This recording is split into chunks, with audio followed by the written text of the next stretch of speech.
Good morning, everyone, and welcome to the PivotBoss pre-market video for Wednesday, February 10th, 2021. I am Frank Ochoa, aka PivotBoss. Here's a look at the daily time frame of the ES. You'll notice here that the ES remains in a very bullish trend over the medium term and long term. It remains in a very strong trend in the short term as well. But this market has been pushing higher at a very quiet pace here. We've been seeing 20 and 25% of average range here. Right now we're trading 29% of average range as we head into the RTH Open. This market had been trading 72 points per day over the last 10 sessions, but over the last 5 sessions, that's dropped down to 33 points per day. So it's been cut by more than half here. Just in the last week. So something's dramatically changed here, and this market continues to quietly push higher. Overall, this market remains strong, but we may be at a cycle high here, a cycle high that needs some sort of pullback before we can get the next aggressive continuation up. One thing to watch is the 2-day range here. If price starts to push back below the 2-day highs, it could turn into a bearish outside day down.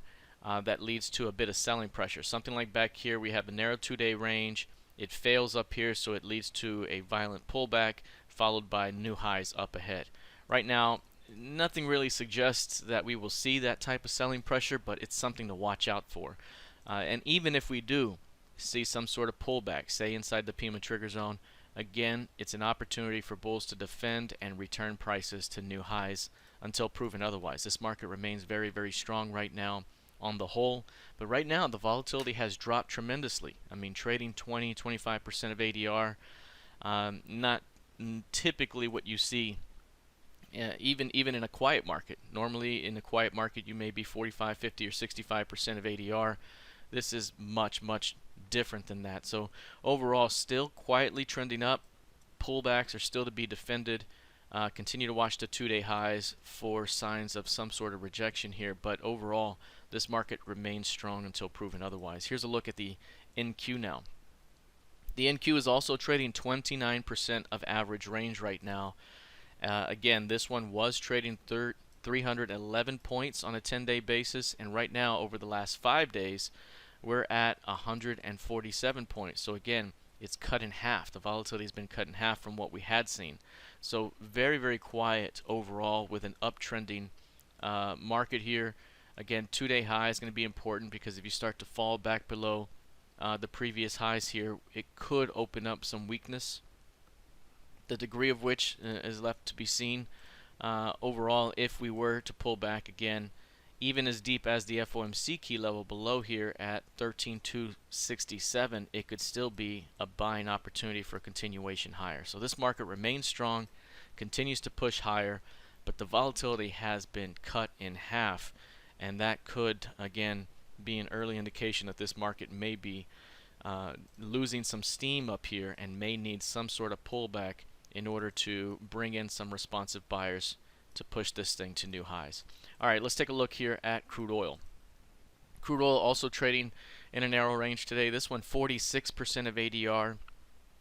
Again, this market remains on an upward path here towards 60. An explosive move out of the 3-week trading range here that has given us the range that we were looking for.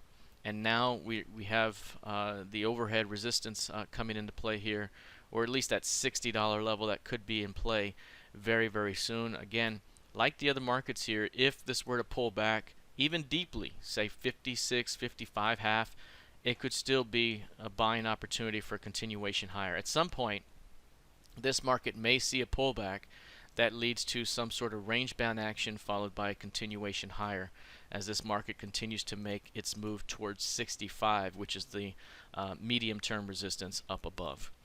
Lastly, taking a look here at gold futures. Gold has bounced and has returned back to the FOMC key level of 1848. Continues to trade around that level right now. Again, this market may be range bound between the 1880 level and the 1780 level. This is the range that's in play right now, and bouncing off the lows as we did, especially with that extreme reversal, opens the door to a bit more upside into 1880. But right now this market seems bound by this range. So We may still see a little bit more upside here, but until price can really break through 1880, we're still kind of in the range until proven otherwise. All right, that is it for now. We'll see how this plays out heading into the rest of the session. Good luck, trade well, and I'll see you in the trading room. Take care.